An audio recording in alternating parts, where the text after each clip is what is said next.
Okay, we now have Dr. Anri Timonen from Estonia, who is going to talk to us about recovery of subclinical intramammary infections during the dry period.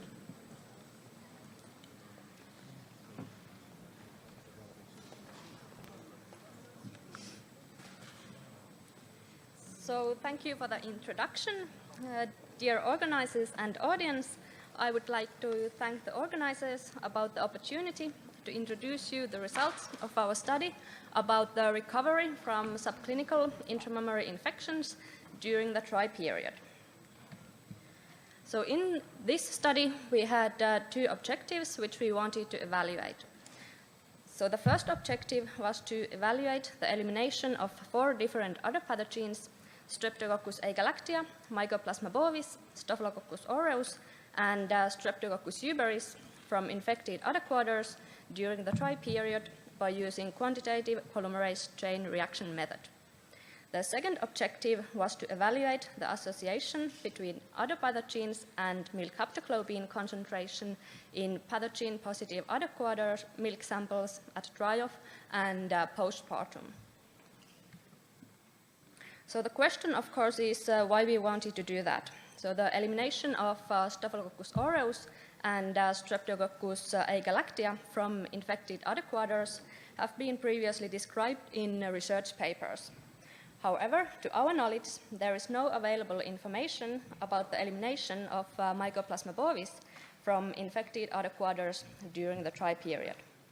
Hence, our primary target pathogen was Mycoplasma bovis, which is a contagious udder pathogen causing clinical and subclinical intramammary infections in dairy cows, together with a lower milk yield and decreased milk quality. However, we included the other main contagious udder pathogens to the study as confounders. Because the epidemiology of Mycoplasma bovis intramammary infection is not fully understood, we wanted to evaluate if Mycoplasma bovis is eliminated from infected udder quarters during the dry period. This information would help to evaluate the factors associated with the presence and transmission of Mycoplasma intramammary infections in the dairy herds. Previously have been found that milk haptoglobin concentration increases during clinical and subclinical intramammary infection caused by different udder pathogens, such as Escherichia coli or Streptococcus uberis. So haptoglobin is one of the acute phase proteins whose concentration increases during infections and inflammation. To our knowledge, associations between milk haptoglobin concentration and Mycoplasma bovis has not been evaluated in previous research papers.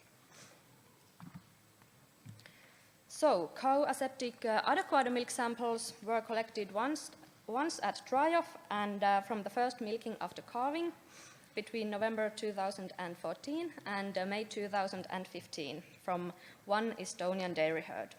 So all dairy cows being dried off and calved during the study period were sampled. And blanket dry cow therapy was used in the study herd, meaning that all dairy cows were treated with cloxacillin-based antibiotic product at dry-off. And we used quantitative polymerase chain reaction method to identify the bacterial DNA of Streptococcus agalactiae, Staphylococcus aureus, Mycoplasma bovis, and Streptococcus uberis from the udder quarter milk samples. So traditionally, the presence of other pathogens before and after calving has been identified with culture-based methods, but molecular methods such as polymerase chain reaction have become more common in mastitis diagnostics worldwide. And milk haptoglobin concentration was determined from udder quarter milk samples by a method based on the ability of haptoglobin to bind to hemoglobin adapted to be used for milk. So now let's see the results. And first I'll introduce you the elimination rates during the dry period.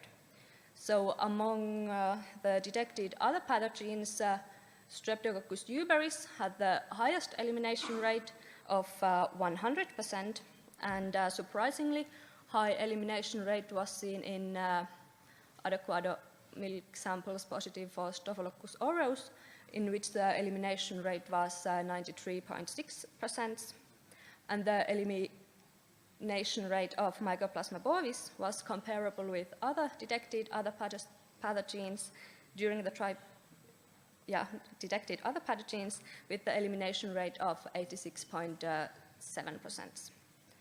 And the new intramammary infection rate during the trial period ranged between 2.4 and 3.1%. Next, I'll present you the associations between milk haptoglobin concentrations and other pathogens at try-off. But first, I'll introduce the figure. So model confidence intervals are presented as horizontal bars, and point estimates for variables are shown on the top of the bars.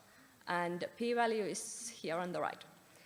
And notice that due to 1 over square root transformation, negative coefficient value means a positive effect in this and the next model. So as a result of this model, we found that milk haptoglobin concentration was higher in milk samples positive for Streptococcus agalactiae at the try-off compared to milk samples negative for Streptococcus agalactiae. So unfortunately, the p-value is a bit more than 0.05, meaning that this is a so-called borderline case, and we cannot say that this finding is actually statistically significant. This figure introduces the association between milk haptoglobin concentration and other pathogens after calving. So after calving, the milk haptoglobin concentration was significantly higher in milk samples positive for Staphylococcus aureus compared to milk samples negative for Staphylococcus aureus. And as you can see from this and the previous figure, there was no significant association between milk haptoglobin concentration and Mycoplasma bovis in the adequate milk samples at dry-off or at the first milking after calving. So we identified a high elimination rate for Streptococcus agalactiae, Staphylococcus aureus, and Streptococcus uberis. So the elimination rate of Mycoplasma bovis during the try period was comparable with detected other pathogens. So Mycoplasma bovis is resistant to many antibiotics, including cloxacillin, and intramammary infection caused by Mycoplasma bovis is usually considered untreatable with dry cow antibiotic therapy. So hence, the elimination of Mycoplasma bovis during the try period is probably caused by other factors, such as altered cow immunity or unsuitable conditions for Mycoplasma cells in dry mammary glands. The recovery from Staphylococcus aureus intramammary infection during the try period is described to be more difficult compared to Streptococcus agalactiae intramammary infection and to depend on the strain of Staphylococcus aureus. So some strains of Staphylococcus aureus being naturally more susceptible for elimination by antibiotics. So we did not use any genotyping methods for the characterization of the detected Staphylococcus aureus, so we cannot draw any conclusions about the possible strain variation as a cause for the high elimination rate of Staph aureus.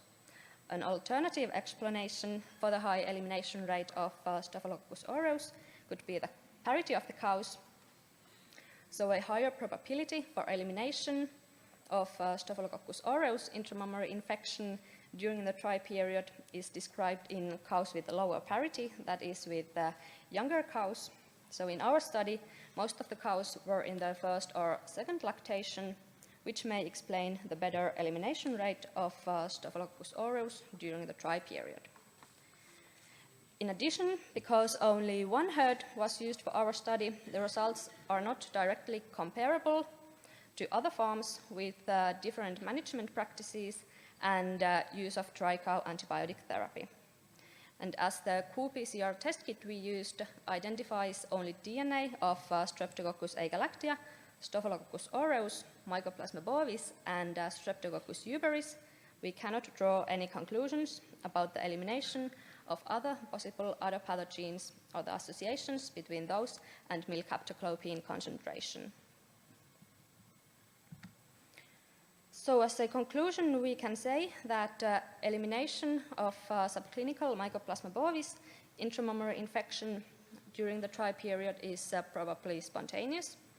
In addition, the milk haptoglobin concentration can be used as an indicator of the presence of intramammary infection at the dry-off and after calving, together with bacteriological results. However, this is a pilot study, and hence further studies should evaluate these findings with larger sample size and in different management systems. So when concentrating on Mycoplasma bovis, what could the further studies evaluate? So because in our study, the number of adequate milk samples positive to Mycoplasma bovis was quite low, both at dry-off and post-calving, further studies should evaluate the elimination of Mycoplasma bovis intramammary infection during the dry period with larger sample size.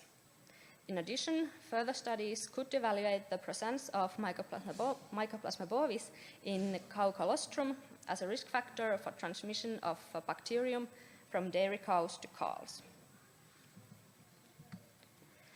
And for those who find this topic interesting, a research paper about this study is now published as an open access article in the Journal of Dairy Science. And finally, I would like to thank all the authors participating in this research study, and also I would like to thank DNA Diagnostic for their support in practical issues in PCR analysis, as well as the Archimedes Fund for the travel grant. Thank you for your attention.